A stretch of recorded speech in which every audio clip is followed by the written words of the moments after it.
The advice and opinions expressed by the host of Autism Live and her guests are meant solely as suggestion and should not be in any way construed as child-specific advice. Any choices you make in determining your child's treatment are completely at your own discretion.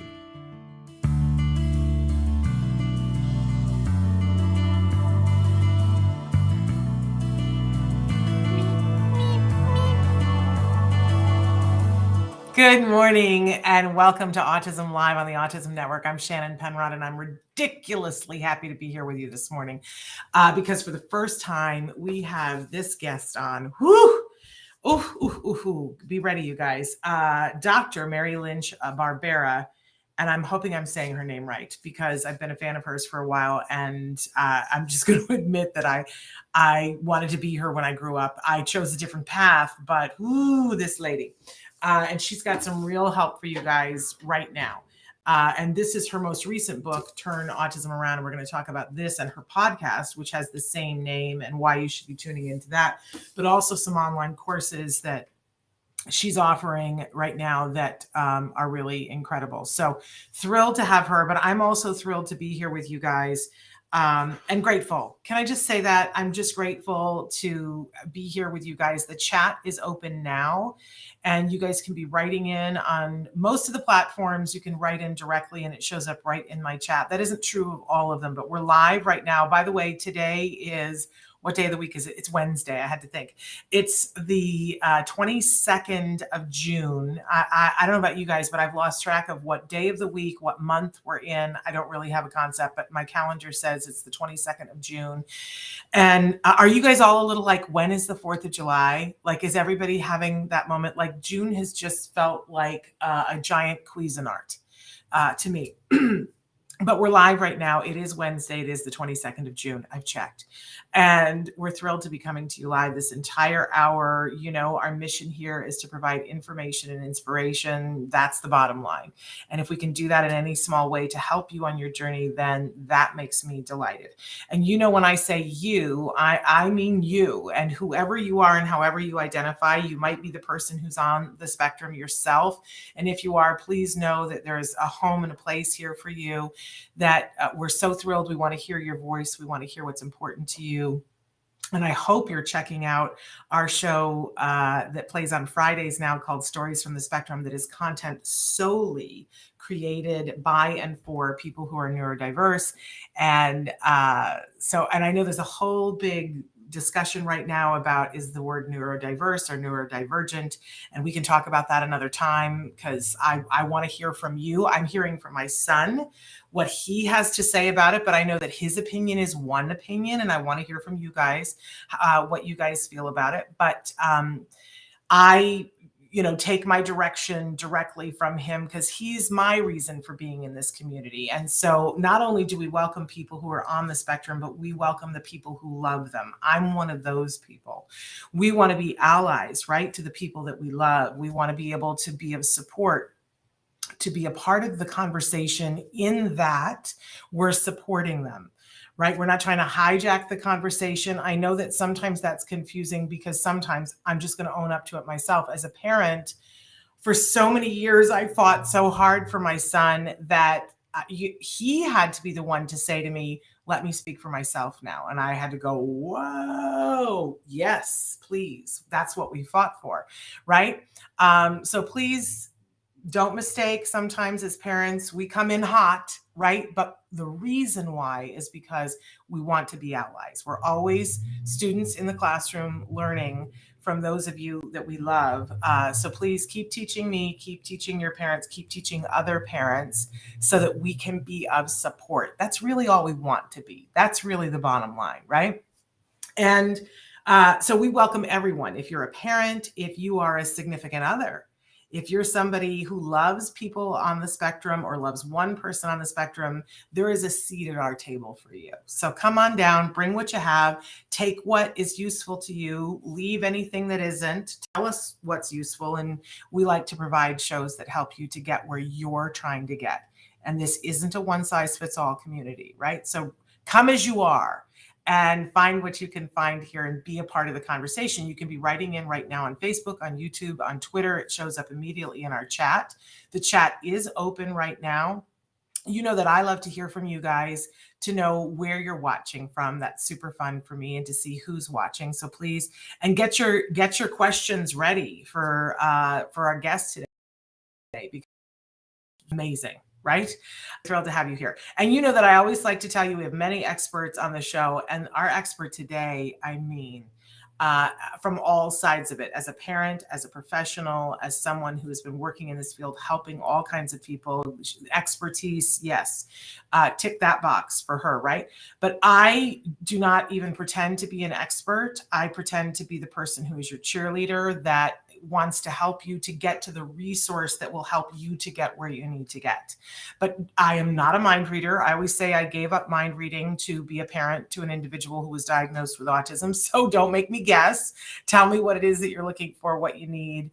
And sometimes you just need somebody to hear you. Sometimes you just need somebody to see you, right? And I'm telling you, we see you, we want to hear you, but you have to speak up so that we can hear all of you. Yeah, but don't mistake me for an expert. That's not my gig here. I'm the switchboard operator of old time. I want to connect you to things that might be able to help you. That's my gig. All right. We always like to start the show on Wednesdays with something that we fondly refer to as the jargon of the day. This is when we take on one word, one phrase, one acronym. We try to figure out what in the hey nanny nanny are those experts talking about? Why did they have to use such difficult words? Can't they explain it to us in a way that we could understand? And why do we even have to have this word? If it's not useful to me today, then it's not useful to me at all, right? So first we give you the actual definition, and whenever possible, we make fun of the actual definition and how useless it is. Then we give you a working definition. I always try to put it into context for you so that you can see, is it something that will help me today? So today's term, and I guess we've never done this term before, although it was one of the first words that I like to make fun of after my son was diagnosed with autism, because when people would say this, I would say, what planet are you on? Nobody uses this word in common conversation. And guess what? Now I do. Perseveration. All right, so let's take a look at our actual definition and see what the actual definition for perseveration, I can't even say it, perseveration. Repeat or prolong an action, thought, or utterance after the stimulus that prompted it has ceased. Okay, well, let's say this. This isn't the worst definition that we've ever had, right? But if you are somebody who is dealing with perseveration at home because you are perseverating, or someone you love is perseverating on something, you probably don't even know the term to look it up. But if you did hear the term and somebody said perseveration and you looked this up, you would go, who in the hey nanny nanny wrote this, and how is this of any use to me, right? But I think you'll see after we talk about the working definition why this definition is actually potentially down the road useful to you. Okay, so let's move on to our working definition, see if we can't break this thing down a little bit so that we can bite-size chew it, right? It's perseveration is when someone gets stuck on something and it's not being able to get unstuck. So a lot of times, first of all, let me say this. I think we all perseverate or have bouts of perseveration about something.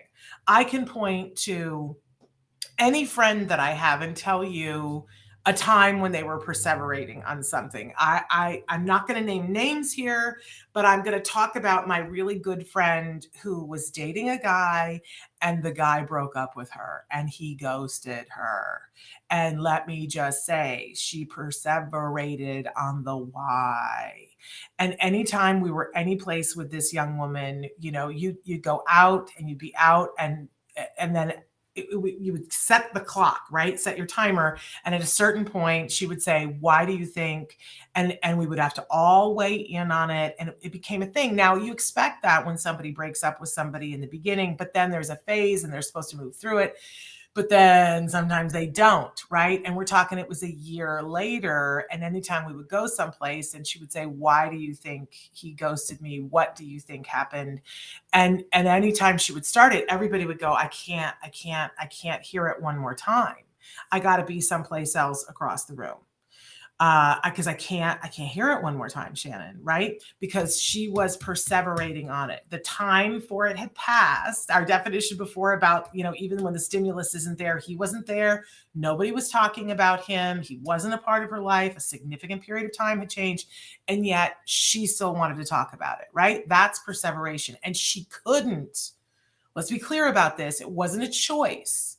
It wasn't something that she just could go, I'm not going to think about him anymore.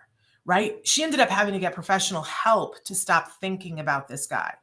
And I think this is all going to come together for you in a second, but I think that that's an important part of it, to realize that when someone is perseverating on something, it's not a choice. They are literally, it's like all my references are old today because I'm an old person. But now they're back, the vinyl records, and you would put the needle on the record, and then the record is supposed to play so that the needle eventually gets to the middle of the record. But sometimes the needle would get stuck in a groove and it wouldn't get unstuck, and it would just play the same 4 seconds over and over again, right? And when we were younger, we'd bump the thing and then the needle would go, rip, and it would get out of the groove and go someplace else, right? And that's really what we're talking about here is people who are stuck in a groove where there is something and it is not a choice. Now, some people are stuck in a groove and the groove is 4 seconds and then they can move on as long as they've done the thing that they have to do, those repetitive and ritualistic behaviors, right? But there are times when there's something where people get stuck in a thought pattern and they cannot get themselves out. And it's not 4 seconds. It could be 4 hours, it could be 4 days, it could be 4 months, 4 years, right? And we see this all the time with our kids, and you guys write in about this and you say, oh, my kid will do this thing and they just do it over, like all they want to talk about is trains, or they will ask the same question 42 times, right? And there are 2 sides to the perseveration thing, right? There's the person who is having the perseveration. And since we've already identified that pretty much all of us have had something that we perseverated on, where we just could not get our thought pattern out of that thing, then we can appreciate how difficult it is when your brain is stuck on that thing and you can't snap out of it, right? You're just not capable of snapping out of it. So there's the person who's stuck, right? And then there are the people who are around them. And they are having emotions and feelings about that perseveration. Because as I said about my friend, her friends, the rest of our friends were like, I can't handle it. And there are times when you love the person who's on the spectrum, but the perseveration for you becomes something that is emotional. And I would go so far as to say that it has the ability to bring upon panic, feelings of desperation, like, is my whole life going to be this, right? And you get stuck in that thinking of like, oh my gosh, is this all we're ever going to be? And now you're in a loop and we're both going like this, right? So I think the perseveration is something that we really have to talk about. And Lori said, does this include repetitive asking or answering questions? Yeah, I mean, if somebody is constantly on that thing, and it could be that they're asking a question about it, for sure. Jacob says, sounds almost like being fixated to me. Sure, absolutely. And here's the thing that's hard, though, is that sometimes when people are perseverating on something, it's because there's a true passion for that thing. And there are people who will confuse passion for something and perseveration.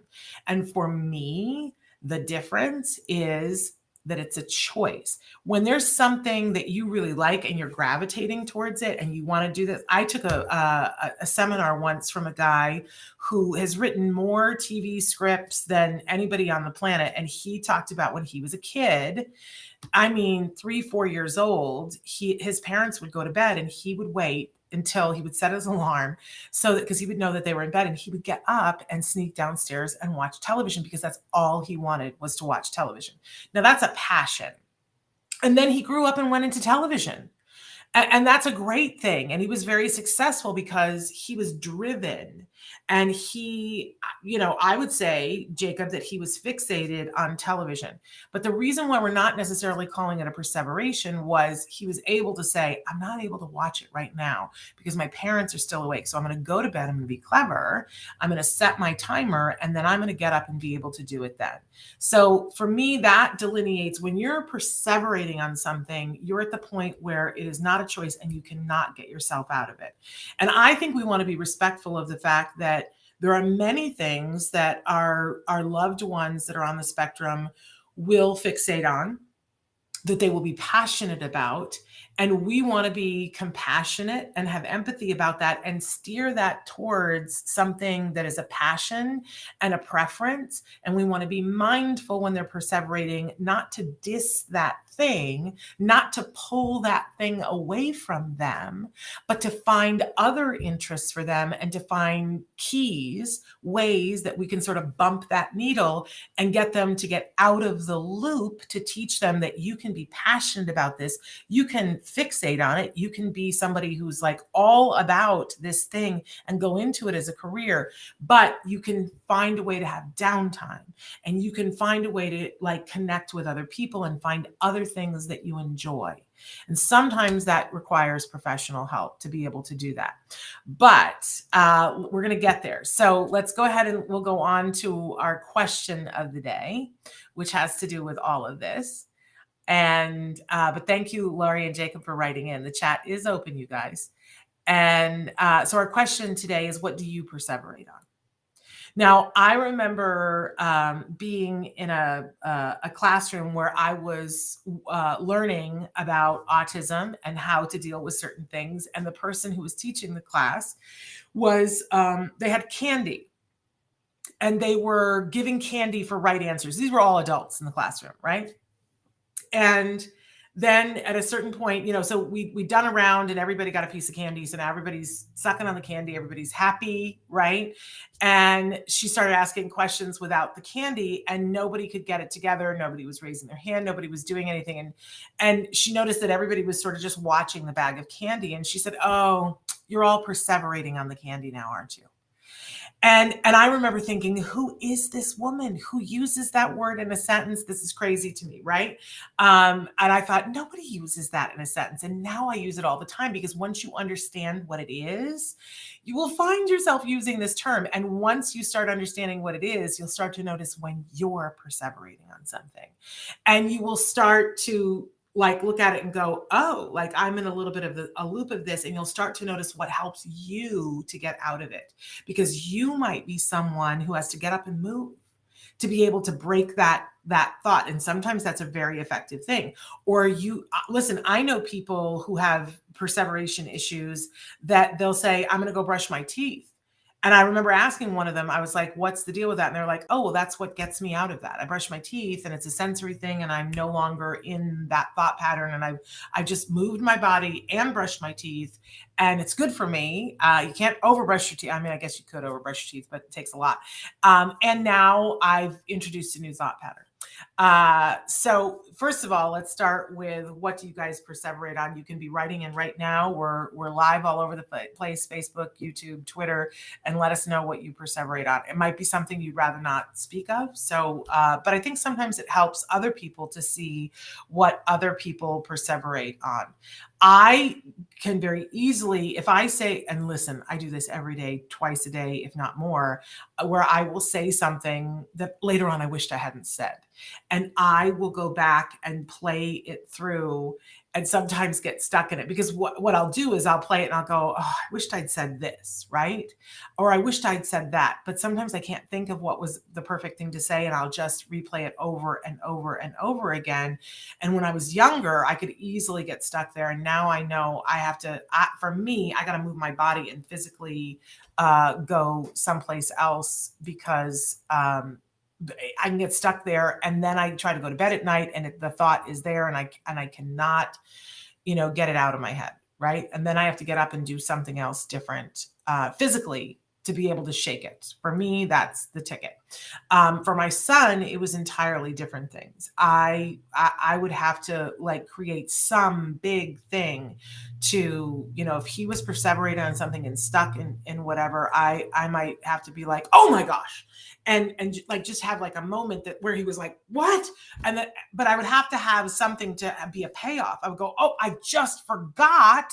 We were supposed to, don't you remember? We were supposed to go to the bookstore today. Quick, put your shoes on. We've got to go to the bookstore right now. And sometimes that was enough to where he'd be like, I don't know why. Why are we going to the bookstore? Remember, we needed to get that book. We talked about it 2 days ago. We were going to go to the bookstore today to get the book that you needed. And he would get his shoes on and suddenly he would be thinking about other things and we would get him out of it, right? Different things for different people. But I love that we've already got a question that's come in for Dr. Barbera. Okay, so last thing before we bring her in, our topic of the week, and this is an important one to me, very important, that we always remember to leave room for empathy and compassion. In our scenario that we were talking about, and boy, this applies to everything, but in our scenario where one person is perseverating on something and the other person starts to have feelings and emotions about the perseveration, it is so important that we remember to leave room for the empathy and the compassion of the fact that, first of all, for ourselves. I don't think you can give away something you don't have. And if you don't have empathy and compassion for yourself, how are you going to have it for the other person? So I think the first thing is to say, okay, I am feeling frustrated and tired because, and name it, I'm worried that this is all we're ever going to have is this perseveration. And then once you have that thought, you can say to yourself, well, that's a rational fear to have because in this moment, it feels like that. However, you know, I've seen him or her perseverate before and we've gotten out of it before. So I don't think that that's the case, right? And you just talk yourself right out of it. But that's having empathy, saying you're entitled to your feelings, but let's be realistic about it. Is your fear really something that's entirely possible? And if it is, acknowledging it and having compassion and saying to yourself, you are entitled to your feelings about what is happening right now, right? And then when you have that feeling of empathy and compassion for yourself, that you're okay, that it is okay to feel what you're feeling, then turn that on the person that you're in the room with and say, you know, this is a person that I love. This is a person who's struggling in this moment. This is a person who needs my love and acceptance and my assistance maybe even. And this is not a choice for them. They are not doing this to me. This is not about me. And I want to be there for them. And then you can start to go through your checklist of what can I do to help. I see that many of you are writing in. Somebody says, I perseverate on a million tiny repetitions that occur several reasons, but one would be fear over moving forward with my passions. I think that let's start with the compassion and empathy right there. I don't know a single person who does not have fear when talking about moving forward with something that they care deeply about. And if you're passionate about it, I think that that's a normal reaction to have fear. So have some compassion and empathy for yourself that it's okay to have the fear. I look at every person doing everything that's out there. You don't think that Walt Disney was terrified when he was putting his entire existence on the line to build a theme park around a mouse? I think he was in terrible fear, but he moved through the fear. So we accept that the fear is there and go, that's a rational thing. You're okay to have the fear. But when the fear is stopping you, then you want to look to who can help me. Can I help myself? Is there somebody else who can help me to move through that? And Jacob says some people don't understand unless they have dealt with it themselves. And I think that that's very true, Jacob. But I think that where empathy says that I don't have to know exactly what it's like for you to feel compassion for you and to support you. I may not understand it fully, but I'm saying I'm going to be here with you. I'm going to still love on you, and I'm going to be here, and I'm going to be looking at, is there a way that I can help you? And I can have empathy without fully having lived and gone through what you go through. So I don't think that as a parent of someone who identifies as being neurodiverse, I have now accepted at this point in the game that I'm never fully going to understand what it's like to be him, be in his skin, and think like he does. I'm never going to fully understand it, even though it's my biggest hope and dream. Like those movies, Freaky Friday, if somebody could put a spell on me and I could trade places with him for even 2 hours where I could feel what he feels, see what he, oh man, what would I not give, right? But that's the stuff that movies are made of. I've accepted that I'm not going to get that, and that what I need to do is listen with all of my senses to what he tells me, with all of my senses, not just vocally what he tells me, and try to show up for him and do my best and be compassionate when I don't, to myself, when I don't get it right. Right? Yeah, and Crooked Tail says that very complex but important distinction. Shannon says, 2 of my friends finally coming together, Shannon and Mary Barbera. Well, let's bring her in here because I'll bet she has a lot to say about a lot of this, and she's the expert. So our guest this morning, oh my gosh, the things, I got to read a little bit from her bio because there's so much here, and I'm gonna make her have to tell part of this. But she describes herself as someone who fell into autism. I love that description because, like a lot of us that are watching, she is a parent. And I will let her identify how she wants to identify that. But she, Mary, you did the things that a lot of us were told to do, and perhaps, I'm going to own this for myself, didn't do. You went and studied, and you became a BCBA, got your PhD. She's Dr. Mary Barbera, but it's Barbera, isn't it? It is Barbera. Thank you, Shannon. Thank you for having me on. And this is the current book, Turn Autism Around. There is a podcast of the same name, but it's the second book, and you've got a series of online learning modules that are for everyone. You're amazing. We're all in awe of you. I don't know how you did all of it. You're going to have to tell all of us, but let's start with, how do you identify yourselves in the parent category? Right. So I fell into the whole autism world in the late 1990s. My son, Lucas, started showing signs of autism around, 15, 18 months in hindsight. My husband, who's a physician, first mentioned the possibility that Lucas might have autism when he was 21 months of age. I remember where I was standing. I had never thought of that. I'd never heard of that. I've heard of autism at that point, but I'd never thought that my toddler might have it. And I told him that Lucas had some language. He was warm and cuddly with us, and that he didn't have autism. And I never, ever wanted to hear that word again.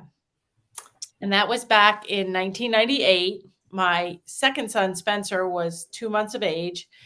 And so he didn't bring it up. It was kind of the elephant in the room for the next 15 months of my serious denial that there was anything wrong. But in my defense, it was the late 1990s. The internet was just coming to be.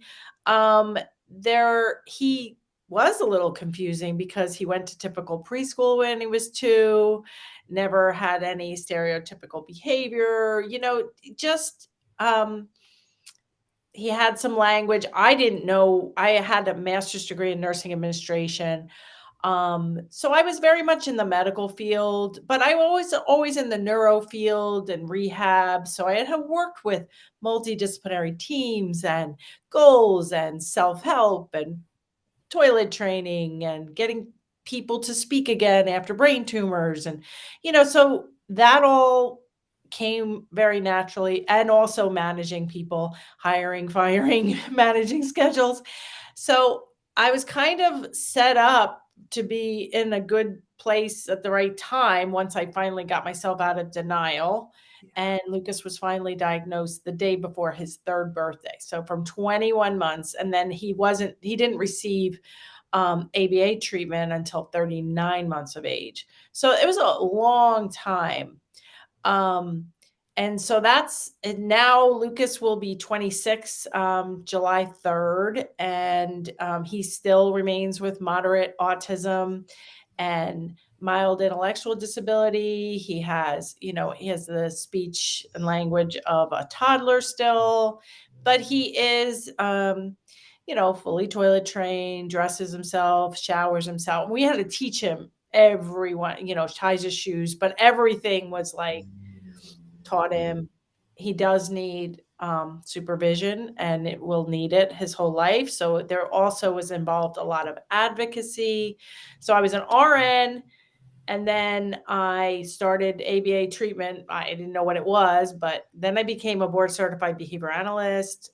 You make that sound like it was just, Tuesday and then Wednesday. Yeah, That had to have been hard. That had to have been hard while your kid was getting treatment. I want to know more about, when did you make the decision? Since I'm going to need to know a lot about this, I might as well have letters that say that I know about this. What was that decision, and how did you do it? How did you find the hours, Mary? Well, right away, I kind of was like, wait, nobody knows what they're doing. This is so frightening. Like, my consultant would come and she'd tell us what to do, and she would have me get a babysitter for Spencer and do, quote unquote, do therapy, for 5 hours a week. And so then I got really good at it. And then I was like the lead therapist because I was a nurse manager. So, I was recruiting, retaining, graphing. I don't think we really graphed, but taking data. And then when she'd leave, and then I'd have like 12 hours of work to do to prepare these programs and everything. My husband's like, why are we paying her money and you're like dying here? And then, when it was time to potty train, like I'd learn. And then after about a year, it was like, wow, nobody really knows what they're doing here. This is scary. And I had founded the Autism Society in my county pretty quickly too. And I got into due process, which is educational court, against the 3 to 5 agency. Cause I was just like, I wasn't trying to, I was just like, what? Like, if you have a child with leukemia, you call the doctor, they arrange for chemotherapy, they arrange for a social worker, that, it was like, I was given like a couple numbers and like, good luck. It's like, oh my God, really? This is it?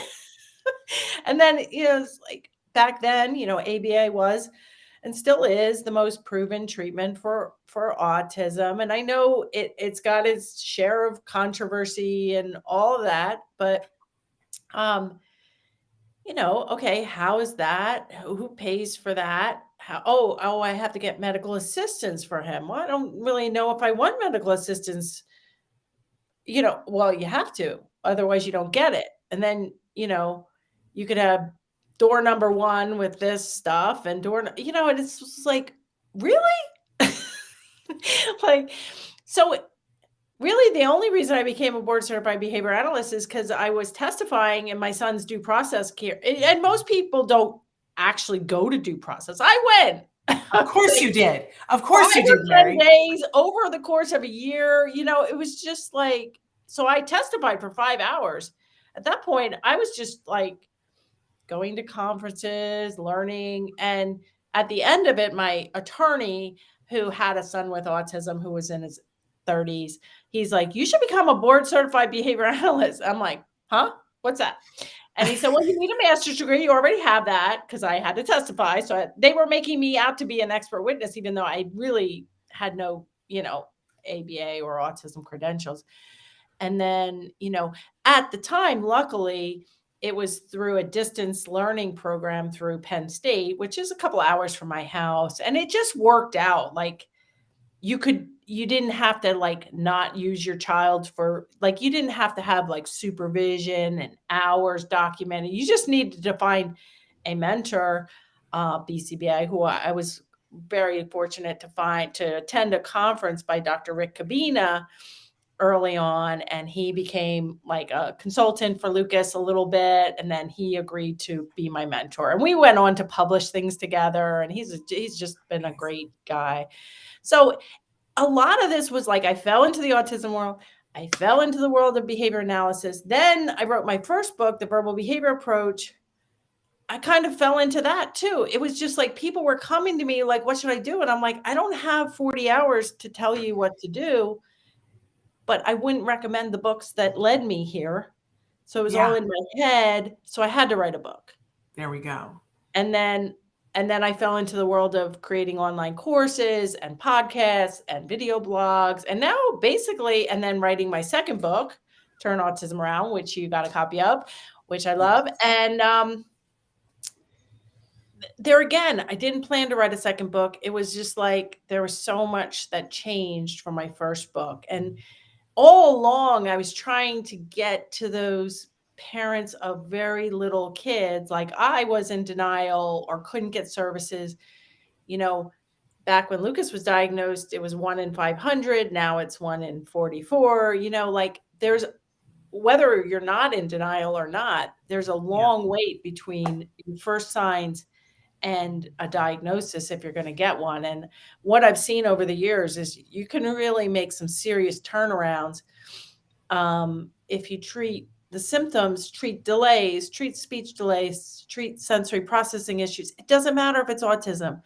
And a lot of parents and grandparents and early intervention professionals can be empowered to learn the right child-friendly 4-step Turn Autism Around approach, which is based on all the ABA science, based on all the verbal behavior, based on my nursing background, my background as a parent, as an advocate, to really help these kids move forward, whatever that means, make progress. And, because I truly believe that if I would have had my book, my toddler online course back when Lucas was 21 months, when my husband first mentioned it, he would be in a very different situation. I truly believe that.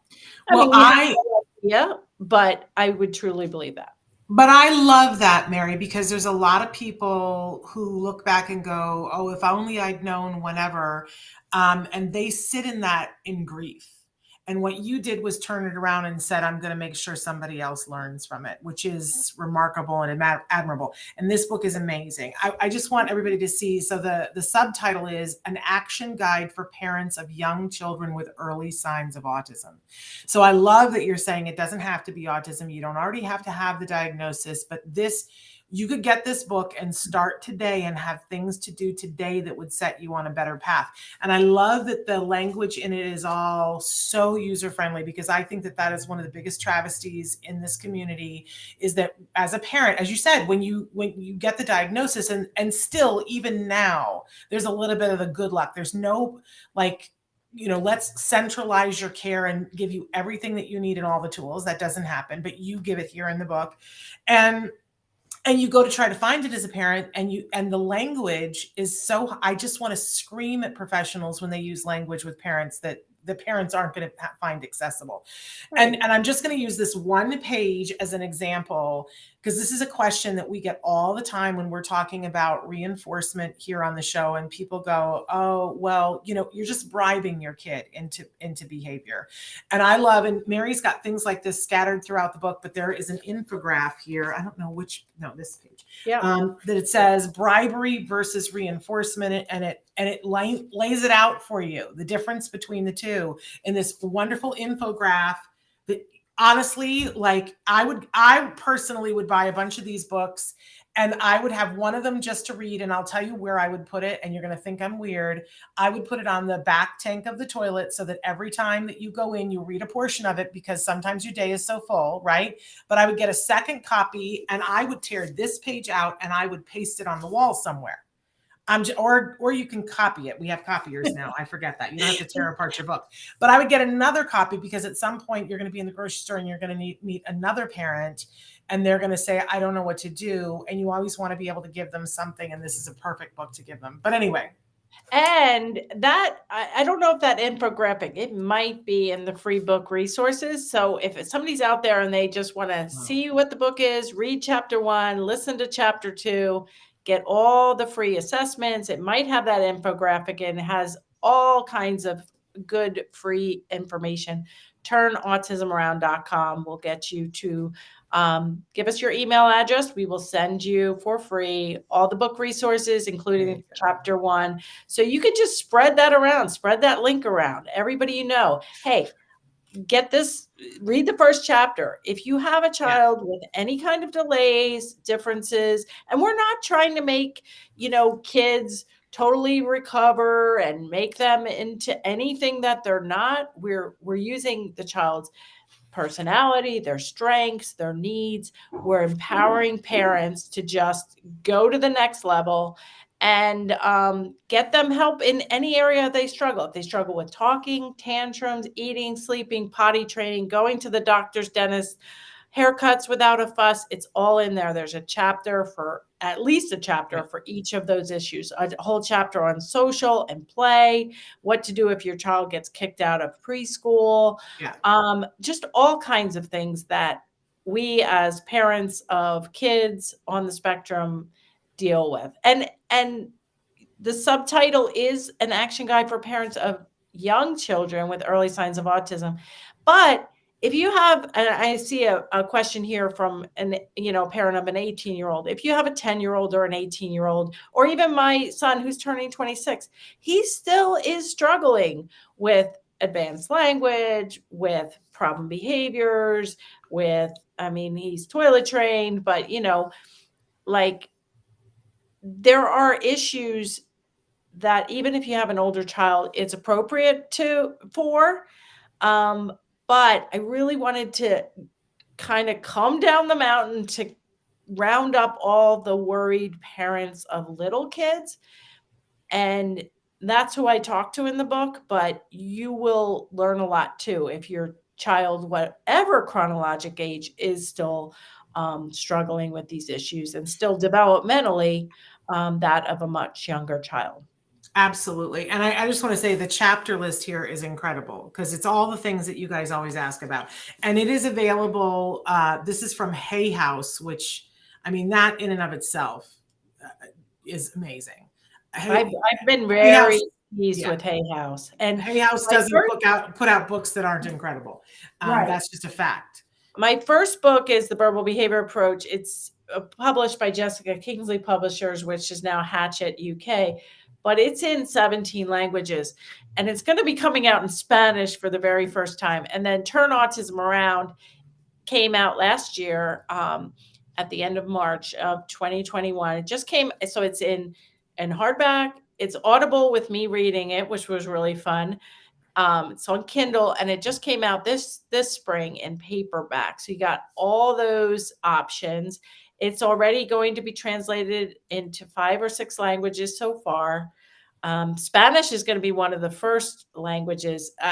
One of the reasons I wanted a bigger publisher was after all these years, decades, since my first book, I had no control over it getting out in Spanish, and that's been a huge need. So Hay House was committed to get that to happen soon.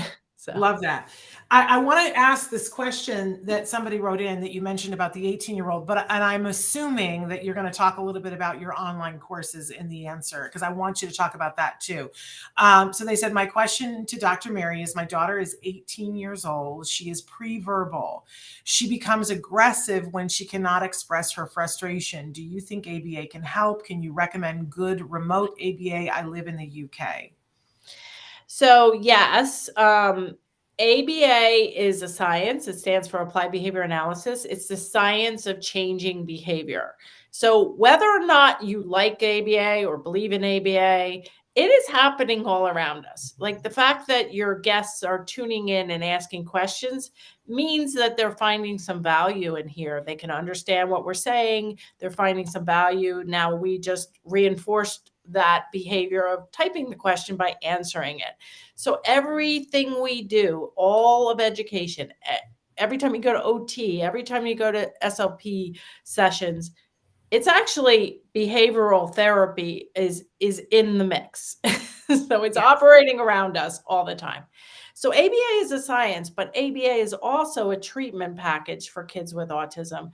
And those vary in terms of styles and the way things are done.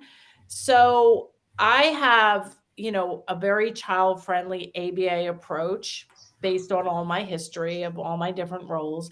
But if ABA is working, you should be seeing progress. So the fact that she's 18 and pre-verbal, it's a common situation. It can happen. My son is verbal, but he's not conversational. So there's all this from completely not talking at all. Hopefully you have some kind of communication system going, either sign language or picture exchange or a talking device. And a lot of times when parents or professionals talk about kids, they say, oh, they're nonverbal. And I have met very few kids that are completely nonverbal. Like, I've done a lot of independent evaluations in the past where, a 17-year-old, and one of my last independent evals years ago, and I went in and everybody was saying he was nonverbal, yet I heard at least 5 words in the first hour. And I'm like, well, he says mom, or he says beads, or he says, a word approximation for these things. That means that they can talk, and there are techniques, like mentioned in my book and my courses, that could help, the child talk more. And it's not all about talking, it's about communicating your wants and needs. And so the other issue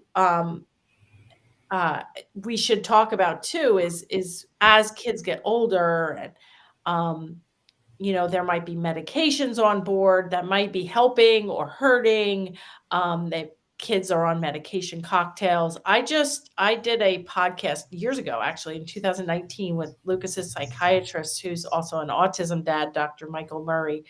We just rebroadcasted that this past Tuesday. So if you go to marybarbera.com/podcast, you'll see Dr. Murray's podcast pop right up. But it's all about medication and autism and the twists and turns that can come with that. So it's not just clear cut in terms of, oh yeah, get ABA in the UK and everything will be fine, because a lot of ABA isn't using my approach. In fact, very few people. So we do have two online courses. We have several people from the UK right now in our courses and community. So we have the toddler course, which is for parents and early intervention professionals working with kids 1 to 5 with and without autism. About half of our audience, our participants, do not have a diagnosis yet.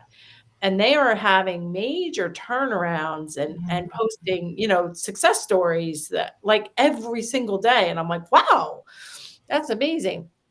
And then we have what we call the Verbal Behavior Bundle, which is a set of 2 courses. And that is good for kids over the age of 6. If they're pre-verbal or minimally verbal and have problem behaviors, and maybe have issues with eating, sleeping, potty training, going to the doctor's, you can join the course. You can attend a free workshop to see if, what the course is about, and learn a few things, see if you like my style of presenting. So marybarbera.com/workshop. But however, I will say that if you have an 18-year-old that's not toilet trained, that's flopping on the ground, that's hurting people with aggression, that's, you're going to need more than just a little online course. And that is where you would need, I would recommend a behavior analyst, but I'd also recommend getting a good medical doctor, or a psychiatrist, or a nutritionist, and doing a whole body kind of, if they have GI issues that's causing aggression, like, those are all intertwined. Amazing. So because we breezed through the workshops, but let's start with telling people that they should go to marybarbera.com, and there's everything that we're talking about. There will be a tab somewhere on there for them to go to. But I love that they can take a free workshop first to see what it's about and see, this is how this is going to be presented and how this can help you. But then they can move into the actual workshops where they can help themselves to learn what they need to do to get further along. What I also love about it is that a lot of times here, I got to be honest, we tell people in the United States to get in line to get ABA because their insurance is likely going to cover it. But that for us here, it's a big, big deal about the difference. I always say, I call it quality ABA, what you're talking about, which is person central, that takes the individual into account, is compassionate and has empathy, and is using good teaching techniques that are individualized, right? But and are positive and child that are friendly positive. and family friendly and empowering to the parents who are with the child 24/7. Yes.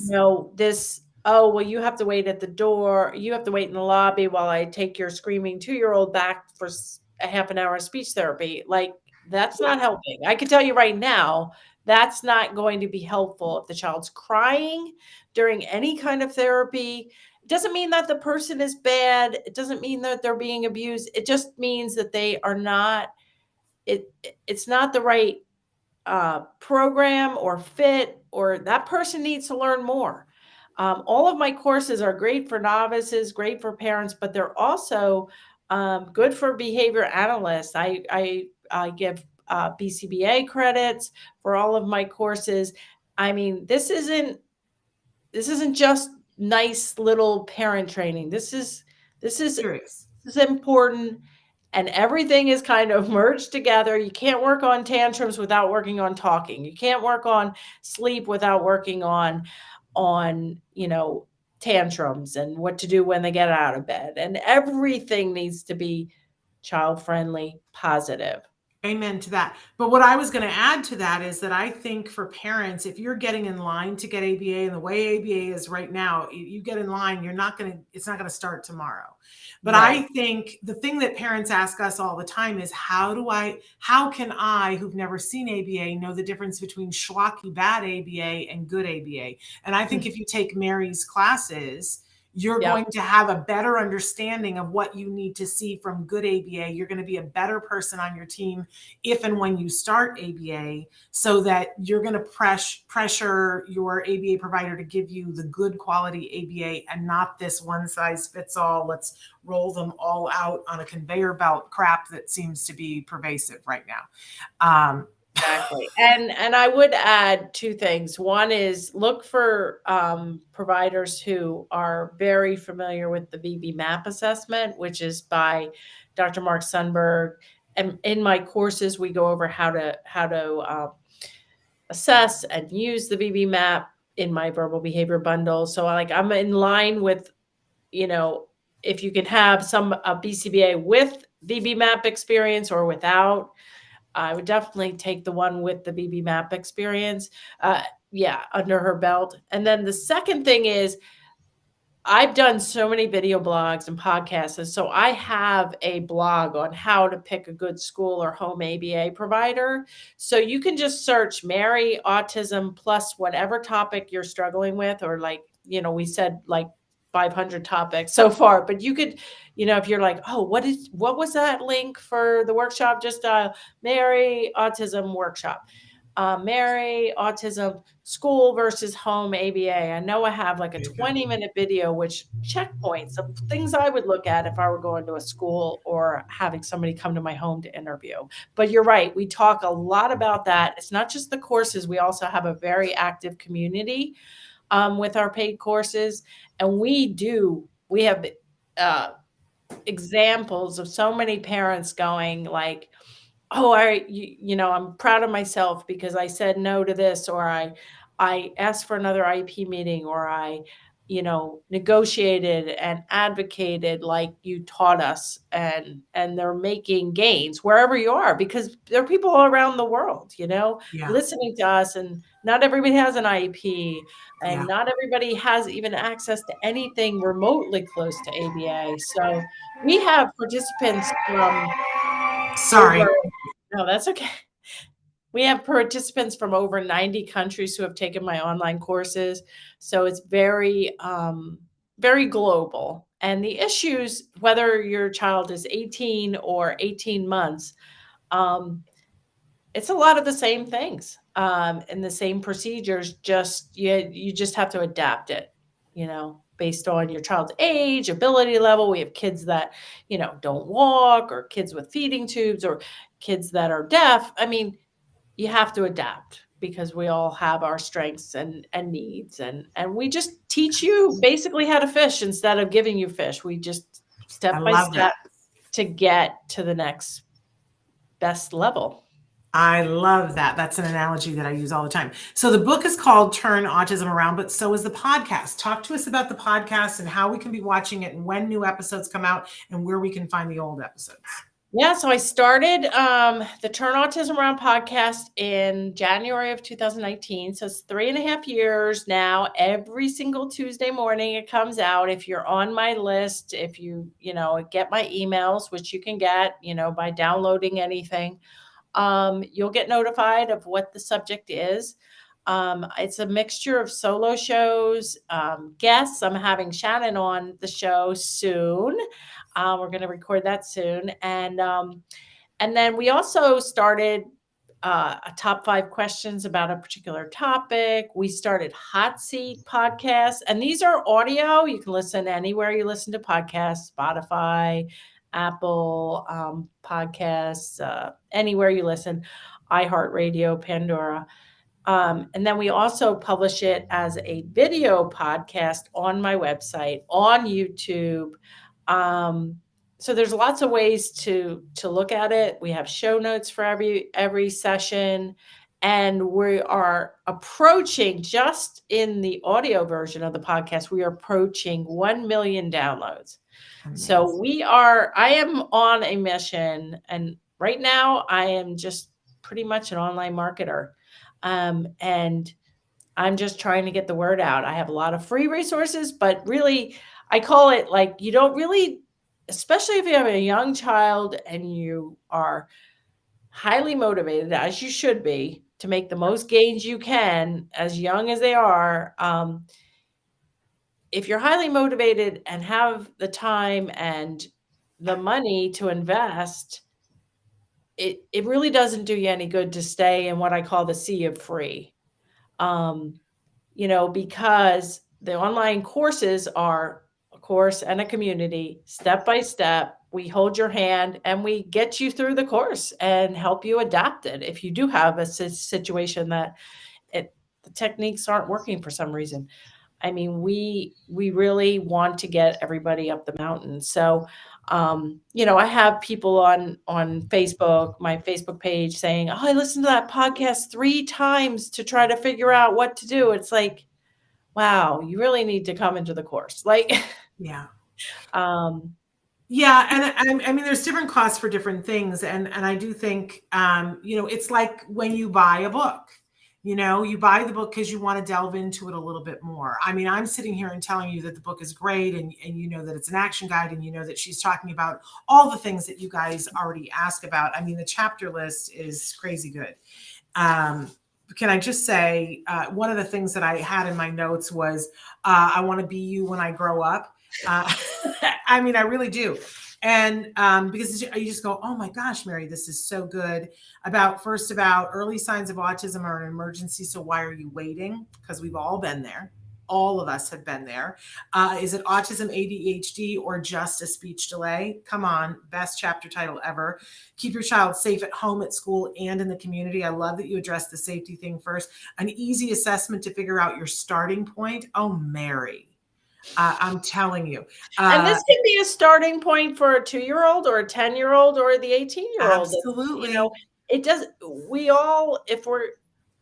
That's the way I've learned everything, is like, I take an online course, like how to do a podcast or how to do a webinar, how to create a video studio in my home. I had no idea. So you learn, you do it, you make modifications. It's like, we don't have time. I mean, I've been in the autism world, as you have, Shannon, for over 2 decades. We don't have another 2 decades of people trying to figure it out. Yeah, I haven't quite been there 2 decades. My son just turned 19, so I'm just shy. But I'm getting there. I'm well over 15 years. But anyway, I just want to say that then you get into the very specific topics that you guys talk about all the time. Stop tantrums and start the learning. Develop play and social skills. Teach talking and following directions. Talking about talking, but not conversational strategies to expand language, solving picky eating. You guys write in about that all the time. Stop playing musical beds, solving sleep issues, disposing of the diapers, which is all about the toilet training, desensitize doctor, dentist, and haircut visits, and then becoming your child's best teacher and advocate for life. So amazing, available from Hay House. Go to marybarbera.com to be able to find all the resources that we're talking about. And take one of the free workshops. Do yourself a favor this week. Mm-hmm. Take one of the free workshops so that you can see what it is she's talking about, because I think your head's going to go, this is what we needed. Now, Jacob, we're almost out of time here, but Jacob says, I have wanted to advocate for people with autism for a while now. Where would be a good place to start? What do you want to say to him, Mary? Well, if you know somebody with autism, I think the best place to start is helping one person at a time, instead of just stepping back and say, I want to help a bunch of people. So whenever you have more expertise than somebody else, you only have to be a couple steps ahead.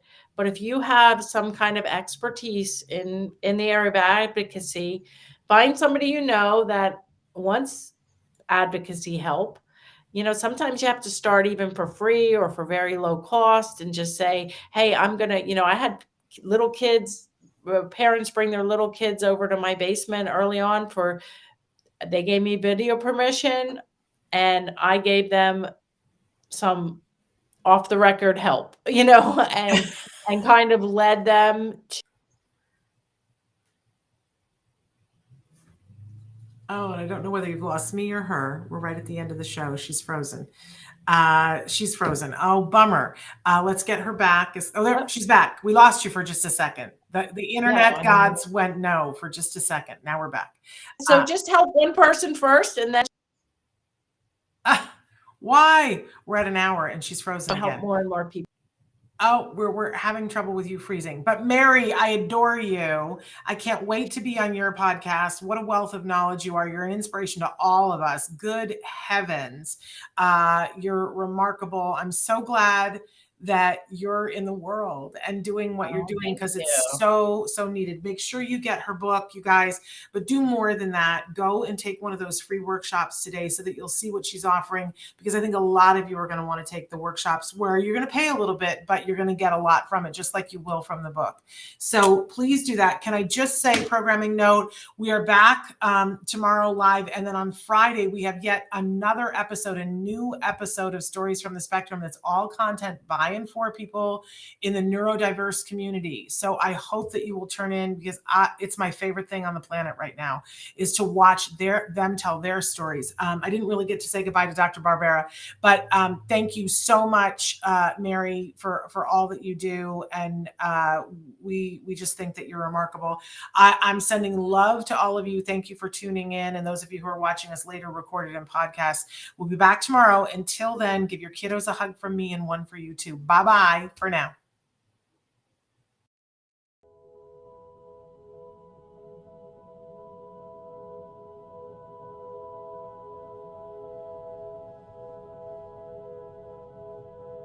If you found anything helpful in this video, please give us a like. In fact, make sure that you smash that subscribe button on YouTube and give us a like on Facebook. You can also follow us on Twitter and on Instagram for important updates. And please download our free podcast wherever you get your podcasts. Thank you so much. See you next time.